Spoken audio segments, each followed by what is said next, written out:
Kita akan menelusuri sebuah fenomena sosial yang menarik. Mengapa banyak warga Jepang terkejut ketika melihat cara hidup masyarakat Indonesia? Bukan hanya karena perbedaan budaya, tapi karena di balik kesederhanaan hidup orang Indonesia, tersimpan nilai kebahagiaan yang sulit mereka temukan di negara sendiri. Jepang dikenal sebagai salah satu negara paling disiplin di dunia. Setiap detik diatur dengan presisi, kereta datang tepat waktu, dan masyarakatnya hidup dalam sistem yang tertib serta efisien. Namun ketika mereka datang ke Indonesia semuanya terasa berbeda. Bagi banyak warga Jepang, ritme kehidupan di Indonesia terasa lebih santai, lebih hangat, dan lebih manusiawi. Mereka heran bagaimana masyarakat di sini bisa tetap tersenyum, bahkan di tengah kemacetan, tekanan ekonomi, atau pekerjaan yang berat. Beberapa orang Jepang mengaku mereka terkejut melihat bagaimana orang Indonesia bisa tertawa dengan mudah, bersyukur dalam keadaan apapun, dan tetap merasa bahagia meski hidup sederhana. Di Jepang, kebahagiaan seringkali diukur lewat pencapaian dan hasil kerja. Sementara di Indonesia, kebahagiaan hadir lewat kebersamaan, keluarga, dan kehangatan sosial.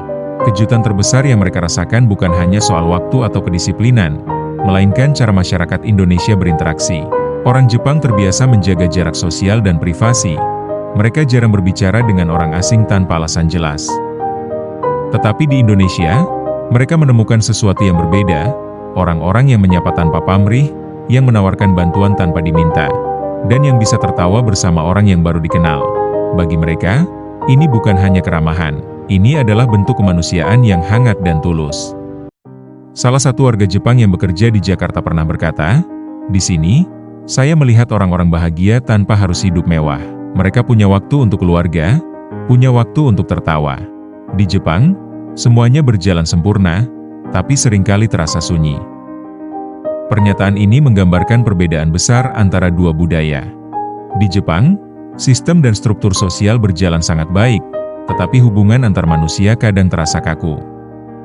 Di Indonesia, sistem mungkin tidak seefisien Jepang, namun ada sesuatu yang membuat hidup terasa lebih hangat, nilai gotong royong, sikap saling membantu, dan rasa syukur yang tumbuh dari kebersamaan. Beberapa ahli budaya menyebut bahwa masyarakat Jepang dan Indonesia memiliki titik keseimbangan yang menarik. Jepang unggul dalam kedisiplinan, tanggung jawab, dan penghormatan terhadap waktu. Sedangkan Indonesia kuat dalam aspek sosial, emosi, dan kemampuan untuk menerima keadaan dengan lapang dada. Ketika kedua nilai ini bertemu, terciptalah harmoni yang unik antara ketertiban dan kehangatan. Banyak warga Jepang yang tinggal lebih lama di Indonesia mengaku, pengalaman ini mengubah cara mereka memandang hidup. Mereka mulai memahami bahwa bahagia tidak harus selalu berarti sempurna.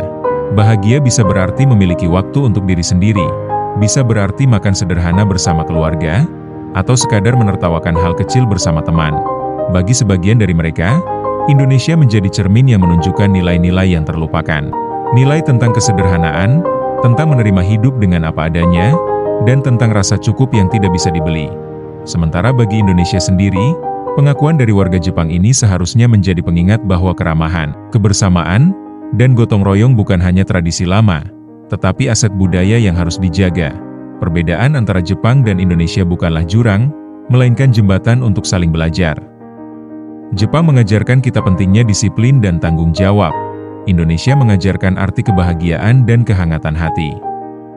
Dan mungkin, di tengah dunia yang semakin sibuk dan individualis, kita semua membutuhkan sedikit dari keduanya. Nama saya Sakurako. Saya orang Jepang. Saya suka Indonesia. Terima kasih.